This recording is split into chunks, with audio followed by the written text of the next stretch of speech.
Hey everyone, welcome to episode number 8 of the Mobile Woodshed.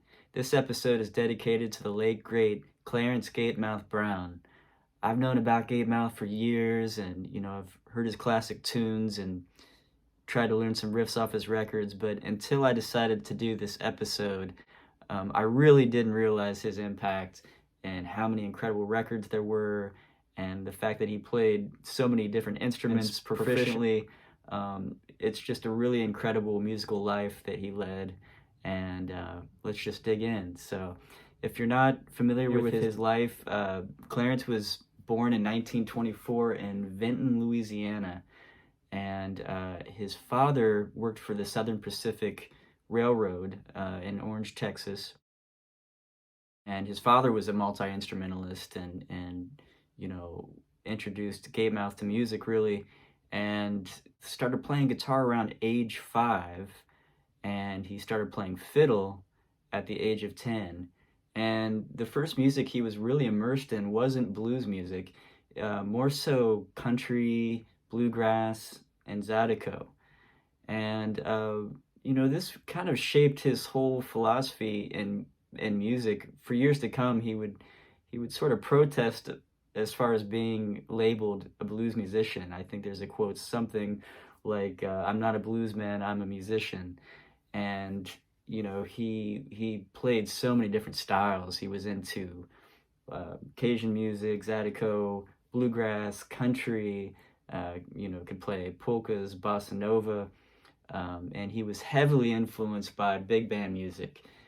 He was particularly fond of Count Basie, Louis Jordan, and this really showed up in his playing and on his records.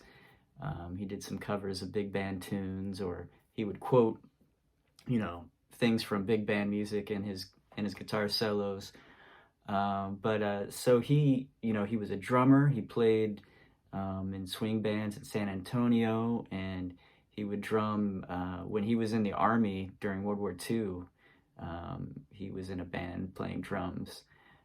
So we'll fast forward just a little bit. When he was 23 years old, he went to Don Robey's club, which it's been called a few different names in Houston, Texas.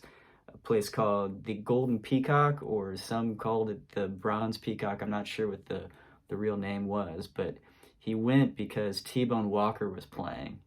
And lo and behold, T-Bone had an ulcer and had to leave the stage. He was ill. And Gatemouth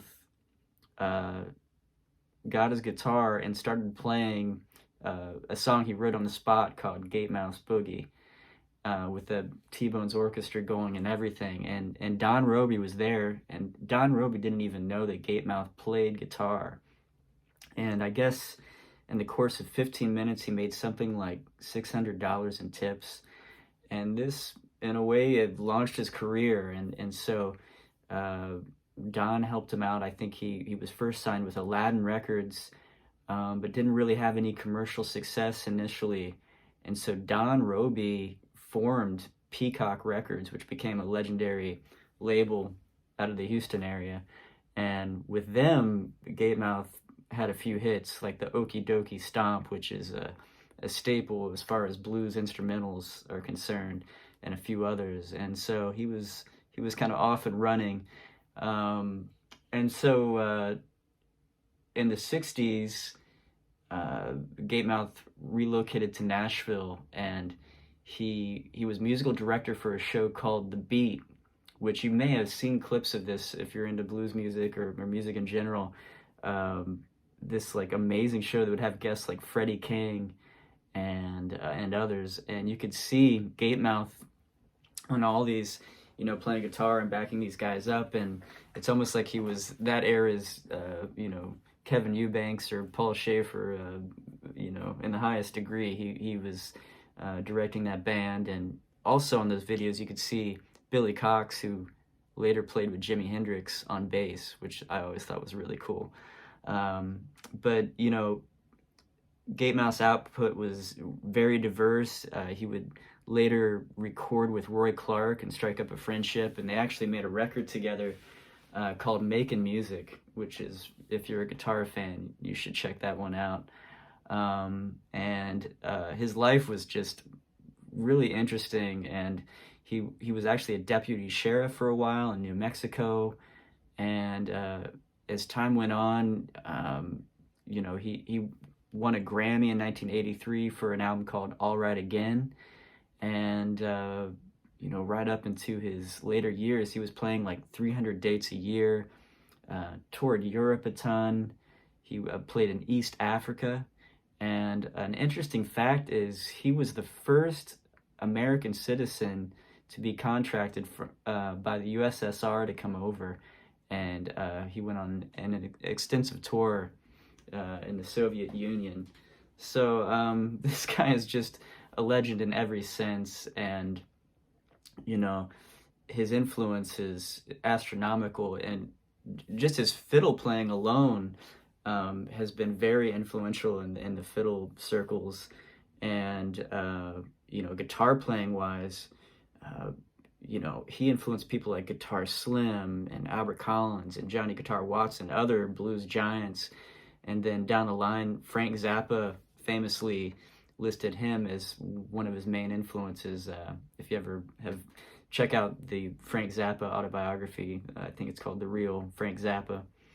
But just an incredible life that, towards the end even, it got more dramatic in that he was living in Slidell, just outside of New Orleans in Louisiana, and Hurricane Katrina, unfortunately, took his home and all his, belongings, and I'm sure just a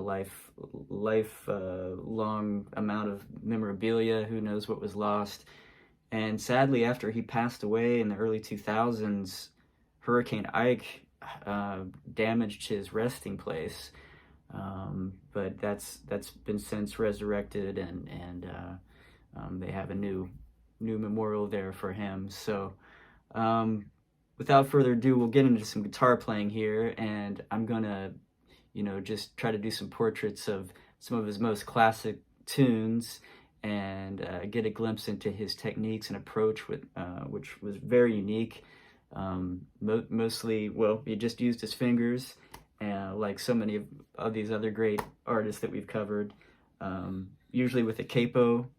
And we'll just get into some classic tunes and what I'm calling some Gatemouthisms. So yeah, Gatemouth, what a name. Apparently that was from a teacher when he was a student younger. She said he had a voice like a swinging gate. So so much to dig into here. So thank you for joining me, and let's talk about Gatemouth. We're going to get into what I would say is the quintessential Gatemouth Brown instrumental, Okie Dokie Stomp. He first recorded it on Peacock Records and was one of his first hits, and he played it through his career. And something I'd like to mention is that, as my good friend Johnny Bergen would say, it's a set piece. And through his career, he'd really stick to the signature riffs and motifs that happened right where they did on the original recording. So he really stuck to that. Even there's an acoustic version, solo acoustic one on Bogalusa Boogie record. And there's a lot of great cover versions out there. Hollywood Fats, Cornell Dupree, Ronnie Earl. I just found one of Nick Coran, and it's just a really cool piece of music that continues on and will continue on now. So a few fundamental things to mention. Gatemouth is capoed. He used a capo a lot, and this one's way up, so you're in E flat. And once again, Gatemouth just used his fingers, a lot of first finger, and he would often just rest his thumb up on this sixth string. And as far as the form of this tune, it's a classic jump blues feel. And like a lot of tunes of that time period, it had a 2/5 turnaround. So instead of 5/4, if you're not hip to this stuff, it's a minor 2 to the 5. So the bass line does one of these. I'm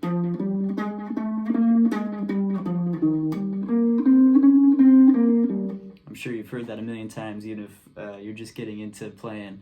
So I put that bass line on a loop pedal just to help illustrate with something like a backing track.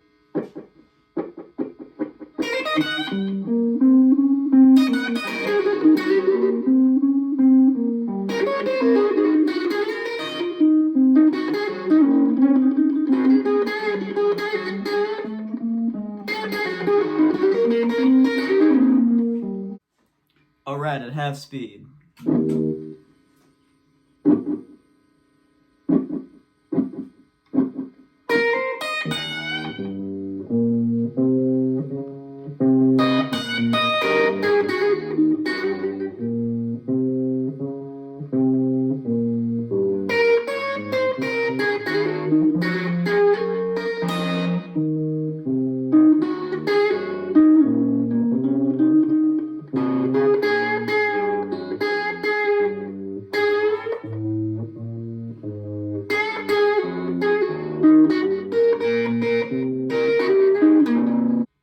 Alright, so a lot going on there. With that opening lick, you know, he plays with a lot of snap.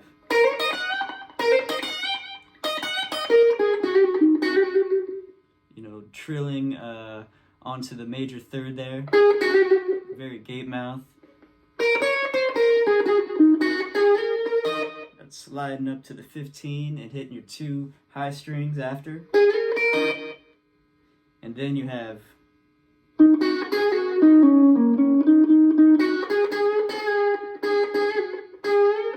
very T-Bone Walker as far as that phrasing. It's almost as if T-Bone Walker, it's T-Bone Walker with a capo on, sort of. And then you have and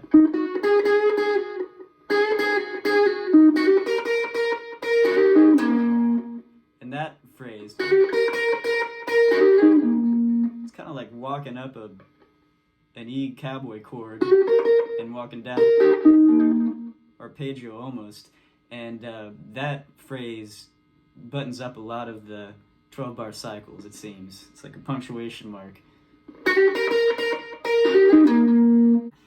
All right, section 2 of the Okie Dokie Stomp Deep Dive. Here we go.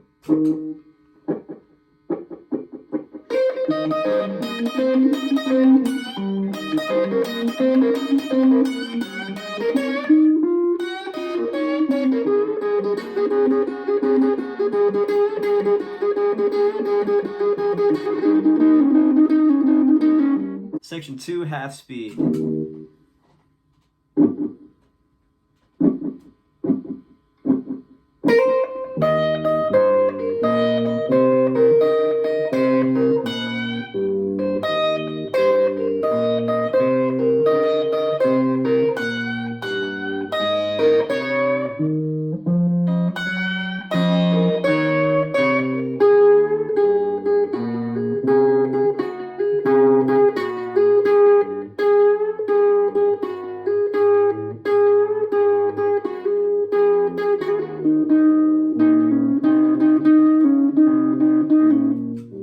Harder at half speed for some reason. So a few little things. That hammering onto the 4.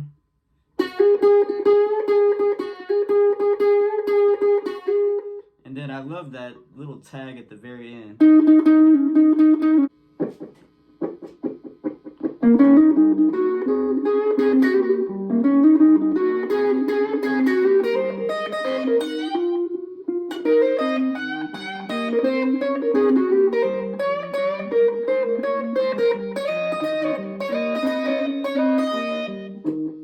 Pretty far out.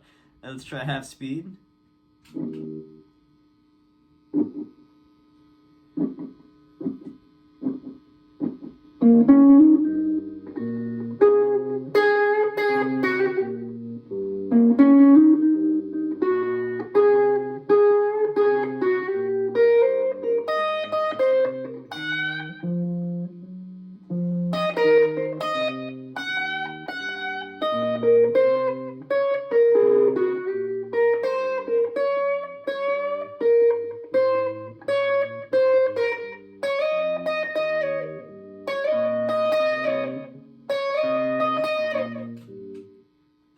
lot going on there. So we've got, you know, this is very T-Bone influence to me still. That whole swinging on the pentatonic scale thing going on, and then you know, all this like 7/6, very characteristic of the jump blues era, and that tag at the end is really wild when he's sliding up to the high E flat on the B string, and then there's some voodoo going on between him also hitting the high open E flat, sliding down to the 7 there, and all these kind of polyrhythms happening in that little microcosm of a moment. And there's some slapback delay, which I've got going on too. So it's something approximate to, you know,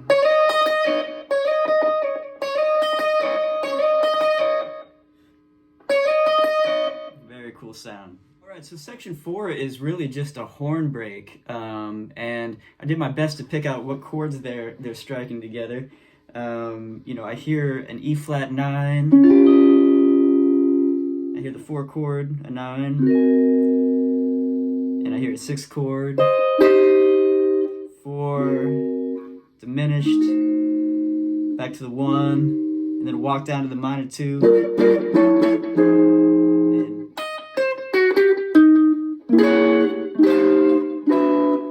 so I play with my backing track here.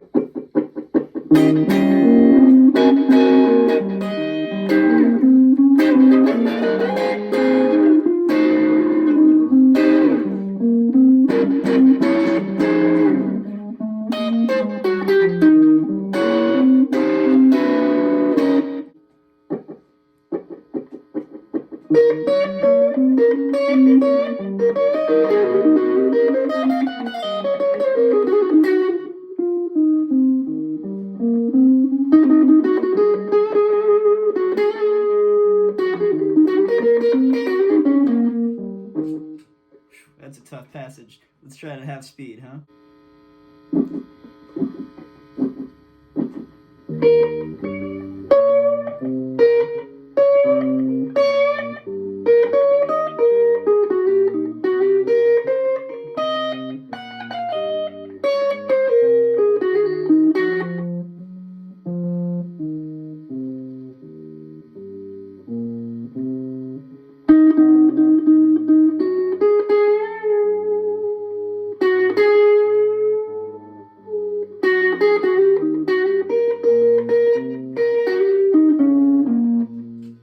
So there's that little tag again. All right, section 6.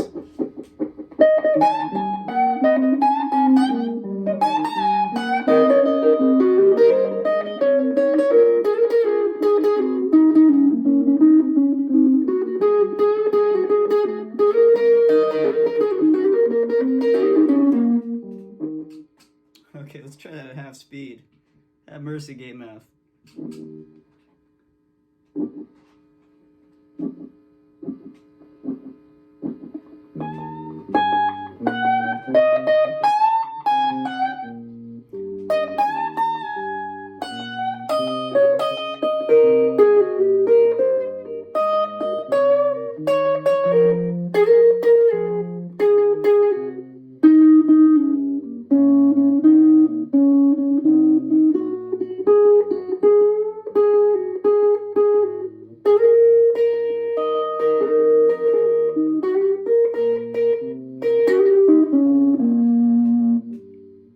All right, section 7, and I want to say that the riff at the top of this section might have influenced Steppin' Out on the John Mayall and the Blues Breakers record that featured Clapton.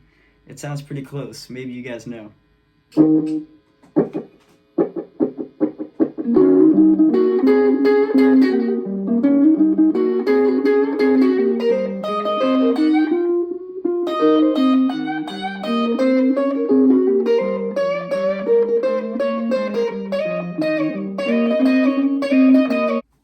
Alright, let's try that at half speed.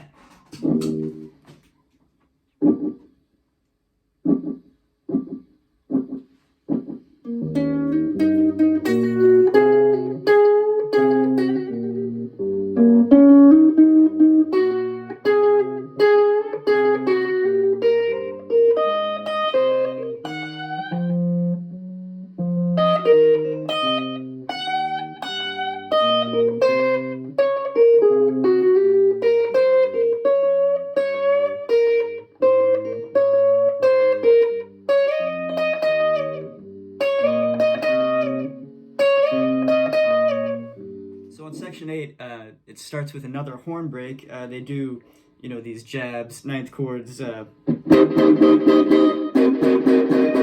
then there's a pause, and it's like the most dramatic part of the song, and it always gets a crowd reaction. If you watch videos of Gatemouth, he comes in on that break with, and the whole band's in. Those hammer-ons and pull-offs.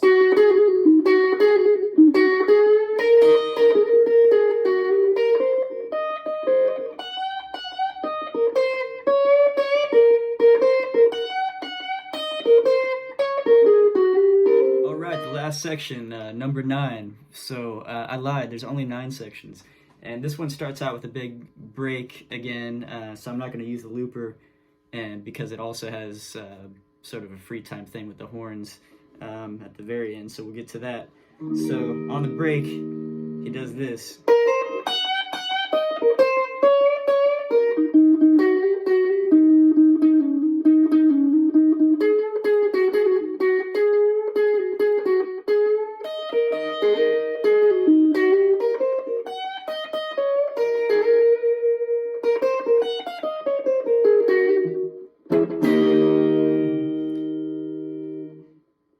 Do this climb down, which it sounds like a ninth chord just climbing down from 4 steps up. And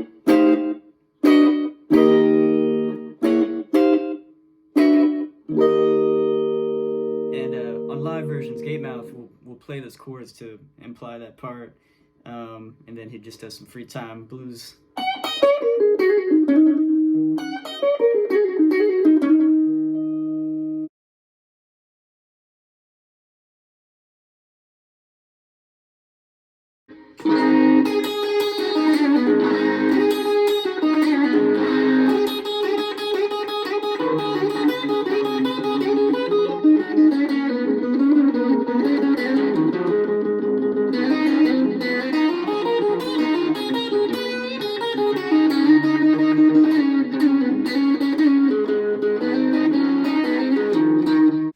Alright, so that is the intro to Midnight Hour, which is, wow, that is a ferocious tune.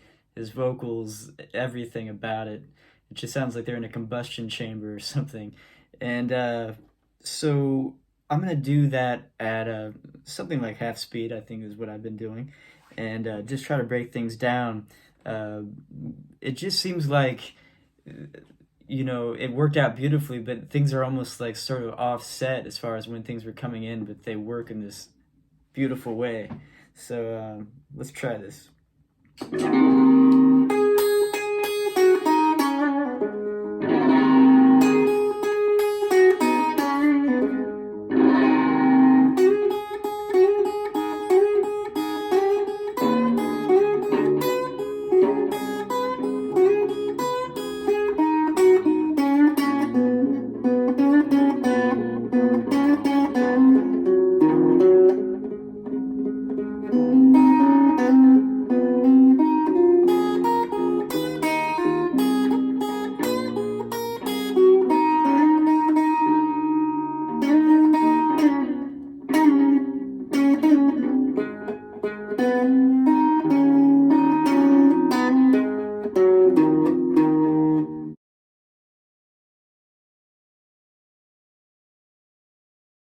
Alright, Dirty Work at the Crossroads. This is a killer tune, one of his early hits on Peacock Records. Jimmy Vaughn does a great version of this, and over time the recording's either gone sharp or flat. I figure it's B flat because that's a good horn key, so I'm capoed at the 6th fret here.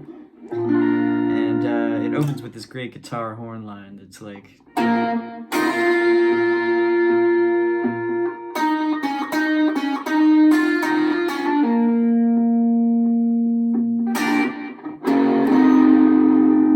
So that's the root note on the D string, sliding up to the 5 and letting the open B and E ring.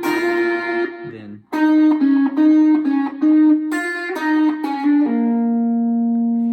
and they tag at the end of turnarounds with this offset.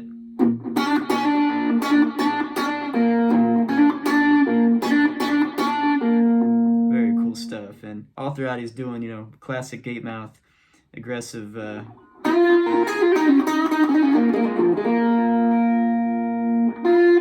just playing like he's in E position. And he has this one line, it's a fill in the second verse, that's it's sort of hard for me to snatch, but it's something like,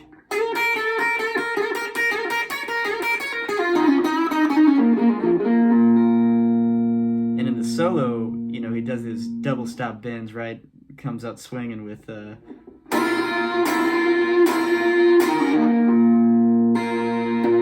I'm bending from the flat 5 right into the 5.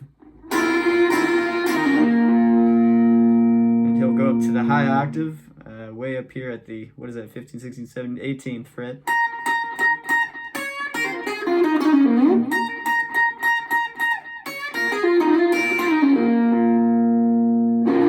Quick look at Dirty Work at the Crossroads there. This tune is aptly named. It's a really up-tempo instrumental of Gatemouth's, and there's a great video of him doing it on YouTube that you may have seen, where he introduces it by saying, hey, for all you beginning guitar players, here's one for you. It's pretty easy, and it is not. It's not at least for me. So it's in C. Oh, one other thing, he's wearing a hat on that video that says Jilly's, and it looks just like the Dayton, Ohio Jilly's logo. And I'm curious if he did play there, and that hat is from Dayton, Ohio's Jilly's. So if anybody knows anything, let me know. So kind of like you're just playing as if you were in E, but capoed at the 8th fret. And the lick is sort of all based on pull-offs as he rakes his first finger across the strings towards his chest. So it's like a...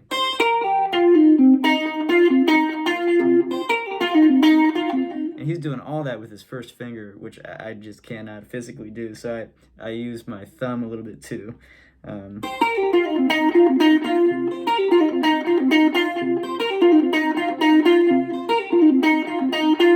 he goes around the whole 1-4-5 doing that riff. And then for section B, he switches it up ever so slightly with... actually, it's... those little 6th chord jabs.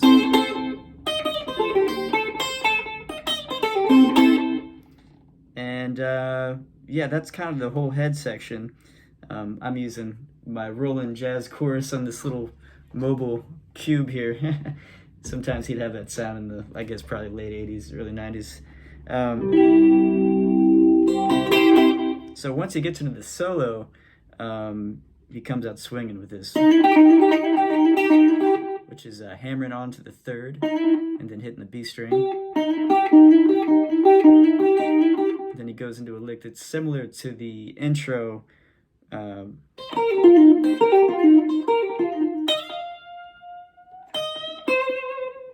Goes up for that Albert King bend there. So yeah, the front of the solos.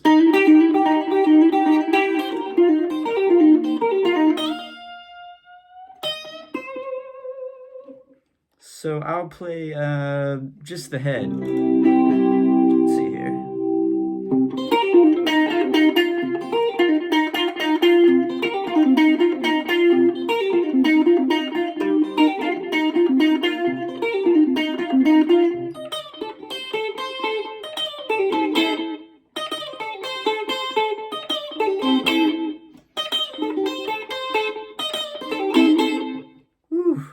That's a tough one. Have fun with it. All right, we're going to do a lightning round now of, I picked out 12 what I'm calling Gatemouthisms. And they're just things that have popped up more than once while going through his discography, which I only probably scratched the surface of. So let's get into it. Number 1, I've heard this a lot, where he'll slide up and then grab the flat 3rd, like this on the high E. So if we're in a shuffle. Alright, number 2. This one reminds me a lot of Albert Collins, and I don't know which came first, the Gatemouth or the Collins. I think Gatemouth, but who knows? But it's this little thing here where he'll tag a riff with which is the open G string, and then the D string, low E back to the D string. So if you know.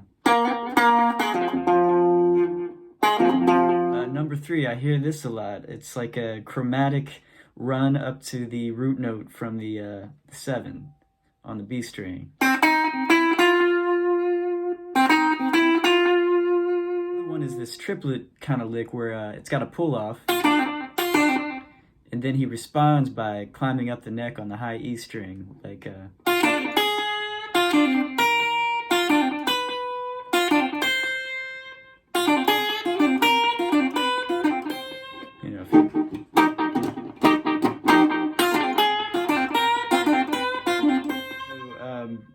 this is on, if you go to Austin City Limits and listen to Born in Louisiana, he opens up this this cycle with this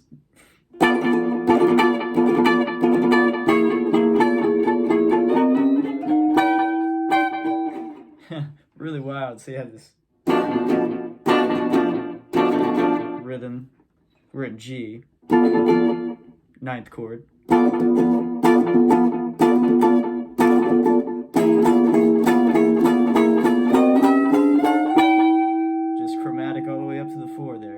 Alright, the next 3 are sort of like colloquial light entertainment things. So sometimes he'll say, you know, thank you very much with his guitar. I don't know if anybody's taught this on YouTube yet, but I'll do my best. Really technical stuff, you know. So on his great cover of Take the A Train by Duke Ellington, he opens up with emulating a train crossing or a railroad crossing sign.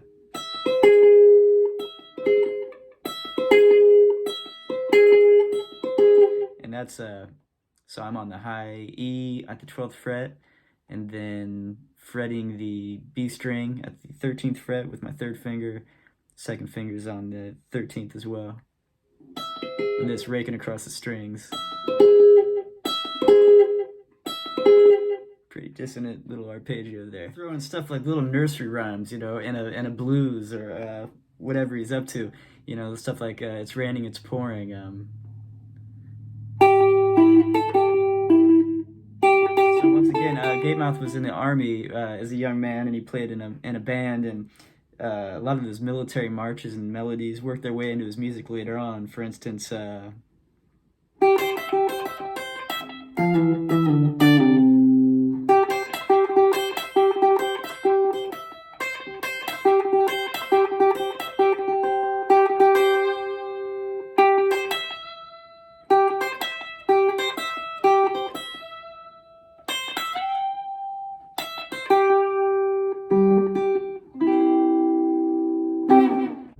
thank you so much for joining me on this adventure exploring the music of Gatemouth Brown. We only scratched the surface. You could spend a lifetime studying his albums and performances, and I learned a lot. At times it was pretty discouraging. He's just so great, but it was inspirational in the end. And thank you for supporting this channel. In the spirit of the holiday season, instead of accepting donations for the channel and myself, I would suggest making a donation to the Red Cross and helping those affected by Hurricane Helen and Milton. I thought that'd be an appropriate thing to do too, because Gatemouth's life was affected twice by hurricanes. And just wishing everybody well, happy holidays, happy new year, and I look forward to seeing you all soon. Thanks so much.